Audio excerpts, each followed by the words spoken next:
Technique number 18 in the Kenpo Cry for Christ Blue Belt curriculum is clipping the storm. Clipping the storm now, we're at our club attack, and in this case it's going to be a thrust. So they're using the club here as a long, like you would with a knife, or just kind of prodding, thrusting to the center mass, to the abdominal region. What clipping the storm is going to do, or the response, is going to be very similar to what we saw with flashing daggers back in Purple Belt. Only, of course, the attack's different now. Instead of the high push, we have this club coming at us. So, first thing that's going to happen is we've got this distance that we have to deal with, because that club here on the end of their arm gives them a significant distance advantage. They can hit you from a lot further away than you can. So you're not going to be able to reach their center mass, any of their primary targets right away. You kind of got to deal with that arm behind that club. So we've got to work our way towards the person. And to do that, since they're coming in with this long range, we're first going to gain distance to control that space. And my left hand is going to hit down, and if you can, you want to crash it down right onto just like right above the wrist here.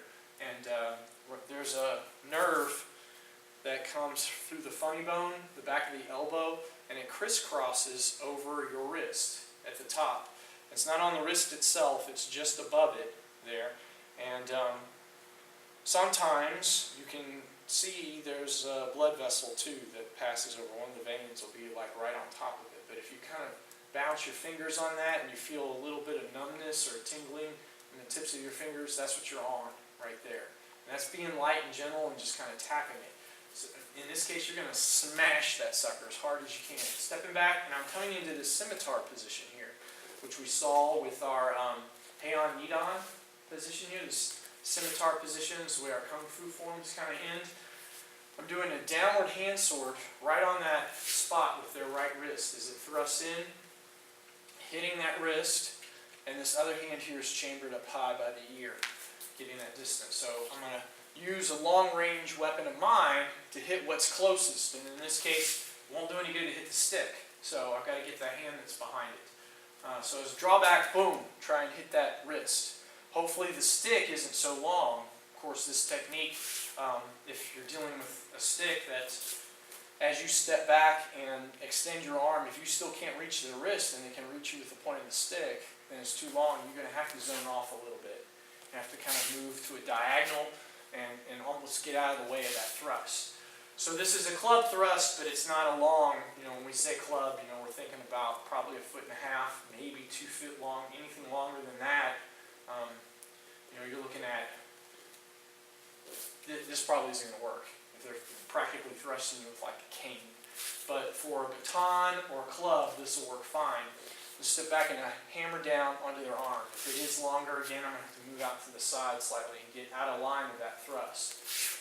Falling back, though, on the line, hand sword to the wrist. The next move here is going to come up. I'm going to replace my hands. So the left hand's coming up, right hand's coming down. I'm going to pivot to a strong forward bow. And this hand sword, inward hand sword, is going to hit now on the forearm. And that timing of that has to be boom, boom, quick. So I hit wrist, forearm, fast, that way. They should feel 2 shocks immediately, one after the other, that way.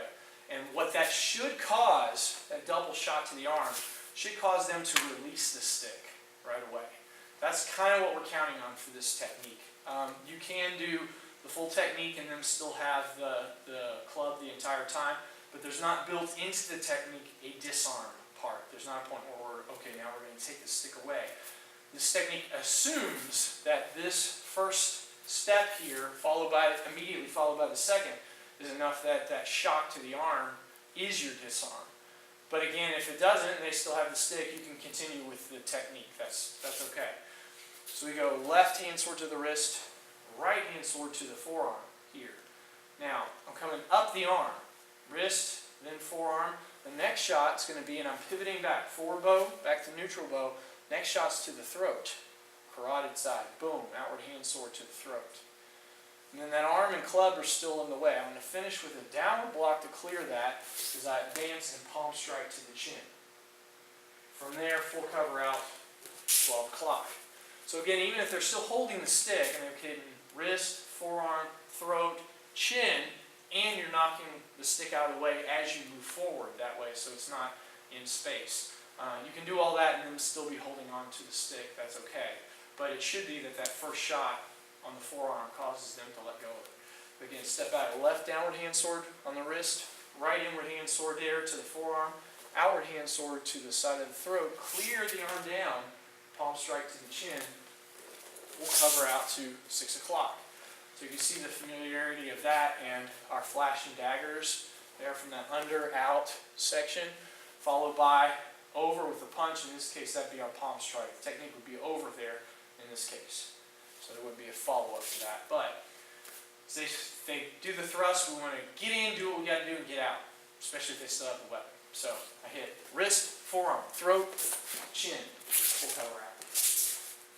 One more time, clipping the storm.